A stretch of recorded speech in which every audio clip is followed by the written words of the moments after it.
Welcome to Smart School Kids Zone, your favorite school. Yes, welcome to Smart School Kids Zone, आपका प्यारा school.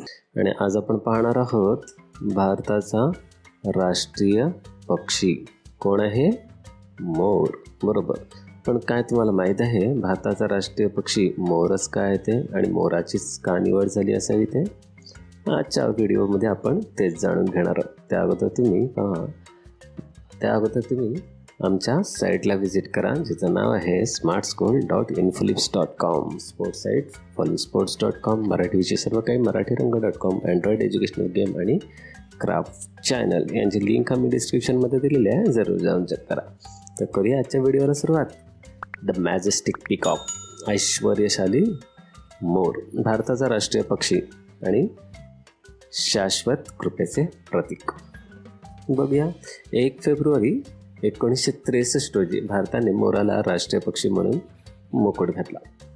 पण हा निर्णय देशाच्या सांस्कृतिक आचारसंहिता आणि नैसर्गिक वारसा यांच्याशी खोलवर रुजलेला आहे. त्याचे प्रतिध्वनी घेणार आहे. मोर म्हणजेच पावो क्रिस्टस हा केवळ पक्षी नसून हे एक सौंदर्य आहे, अभिमान आहे आणि अध्यात्माचे जिवंत प्रतीक आहे. त्याचा दोलायमान पिसारा, शाही आचरण आणि गहन संस्कृती यामुळे त्याचं महत्त्व भारतासारख्या वैविध्यपूर्ण आणि गतिमान देशासाठी तो एक योग्य राजदूत म्हणून आहे. म्हणजेच जेव्हा तो आपला राष्ट्रीय पक्षी बनतो तेव्हा तो देशाचं प्रतिनिधित्व करतो, देशाचं राजदूत म्हणून तो इथे शो आहे.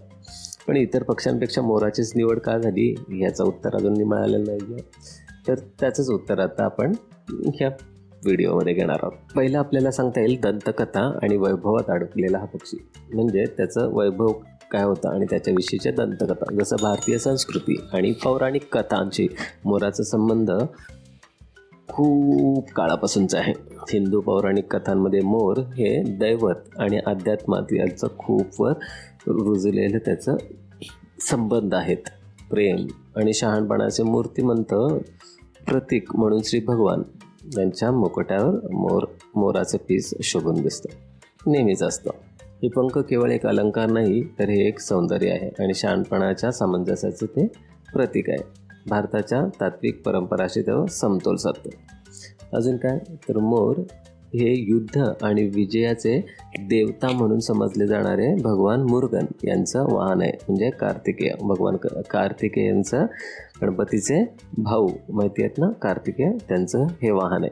म्हणजे अशाच प्रकारे या मोराचा संबंध आपल्या हिंदू धर्माच्या देवी देवतांशी जोडलेला आहे आणि म्हणूनच भारताने मोर हा पक्षी निवडण्याचं जास्त पसंत केलं.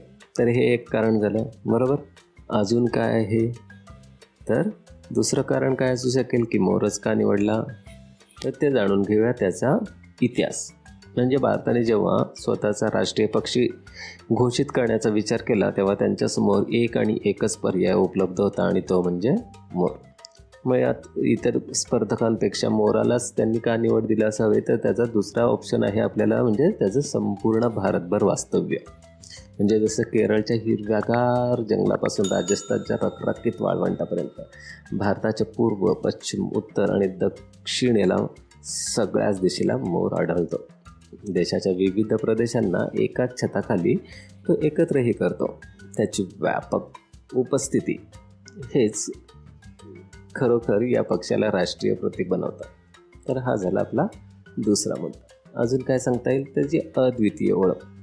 म्हणजेच इतर पक्ष्यांप्रमाणेच मोराचे लक्षवेधी स्वरूप आहे, यात काही शंकाच नाही. त्याचा इंद्रधनुष्याप्रमाणे निळा आणि त्याच्या निळ्या साऱ्या हिरव्या गार पिसांवर असलेला निळा हिरवा पिसारा आणि त्यांवर डोळ्यांसारखे दिसणारी नमुनेदार साजूकशी त्याची पिसांची आखणी.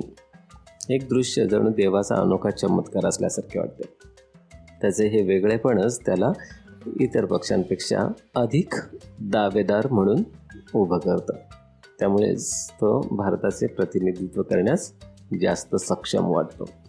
आणखीन त्या सांस्कृतिक अनुनाद म्हणजे भारतीय कला, साहित्य, धार्मिक प्रथांची मोराचा संबंध खूप जुना आणि खूप खोलवर रुजलेला आहे.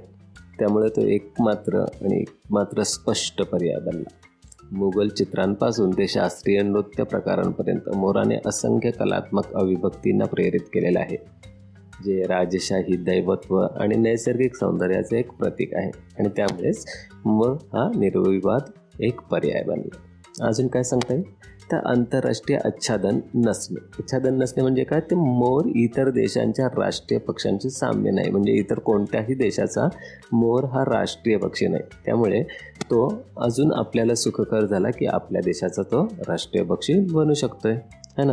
आता उगीच 2-2 देशांचे सारखे राष्ट्रीय पक्षी बनले असते, तसे होऊ नये. त्यामुळेच अजूनही एक पर्याय म्हणून मोराची निवड झाली.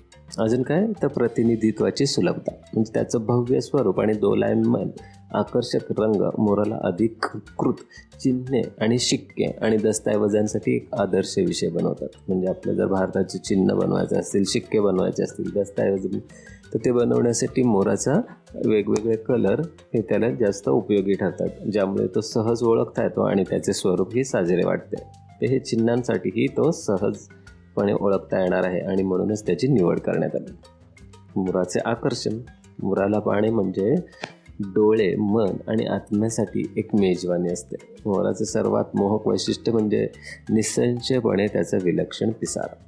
सगळ्यात जास्त तोच आवडतो, बरोबर. आणि त्याचा डोक्यावरचा तुरा आणि त्याची डौलदार ती निळी शार मान. प्रेम प्रदर्शन करताना तो नर मोर त्याच्या शेपटीची पिसे पसरून पिसारा फुलवतो आणि नयनरम्य रंगाचा एक मंत्रमुग्ध करणारा देखावा तयार करतो. प्रत्येक पंख जटिल डोळ्यांनी सुशोभित केलेले असते, जे निसर्गाचा एक अद्वितीय कलात्मतेची साक्ष देतात. हे प्रदर्शन केवळ एक व्हिज्युअल ट्रीट नाही, तर पर्यावरण संतुलित राखणाऱ्या या पक्षाच्या भूमिकेचा दाखला आहे. असा हा मोर आपला राष्ट्रीय पक्षी का होऊ नये बरं? नर मोर सुद्धा अनेकदा प्रकाशोत्सवात असतो, तर मादी मोर ही तितकीच महत्त्वाची भूमिका बजावते. तिचा साधारण देखावा पुरुषाच्या भडकपणाशी विरोधाभास करतो. हे एक विरोधाभासाचे सामंजस्याचे प्रतीक आहे. जसे भारतीय तत्त्वज्ञान खोलवर रुजलेली संकल्पना असल्याचं दाखवतं. म्हणजे मोर त्याच्या विशिष्ट हाकांसाठी, हाका म्हणजे त्याचा आवाज, देखील ओळखल्या जातात, जे जंगलात आणि गावात सारखेच प्रतिध्वनी करतात. म्हणजे कुठेही असला तरी मोर त्याच प्रकारे केकारव करतो. त्याच्या ओरडण्याला केकारव म्हणतात. पावसाळ्यात अनेकदा ऐकल्या जाणाऱ्या या हाका पावसाच्या आगमनाची घोषणा करतात. पक्षी भारताच्या कृषी संस्कृती आणि नैसर्गिक चक्राशी जोडलेले आहेत याची ही अनेक वेळा प्रचिती येते. म्हणजे पक्ष्यांमुळे सुद्धा आपल्याला कळतं की पावसाचे आगमन होणार आहे किंवा एखादा ऋतू बदलणार आहे. तर असा हा मोर संरक्षित करणे हा आपल्या भारताचे काय होते? कर्तव्य होते. आणि त्याचं संवर्धन आणि वारसा जपणे हे आपलेही कर्तव्य आहे. मोराचं सांस्कृतिक आणि पर्यावरण महत्त्व ओळखून भारताने त्याचे संरक्षण निश्चित केले होते आणि त्यासाठी त्यांनी पावलेही उचललेले. 1972च्या वन्यजीवन संरक्षण कायद्यानुसार मोरांची शिकार करणे आणि त्यांचा व्यापार करणे, म्हणजे त्याच्यापासून मिळणाऱ्या वस्तूंचाही व्यापार करणे, हे कायदेशीर गुन्हा मानले जाते. या संरक्षणामुळे देशभरातील पक्ष्यांच्या पर्याप्त गणसंख्या राखण्यात मदत झालेली आहे. मोर हे सर्वभक्षी आहेत.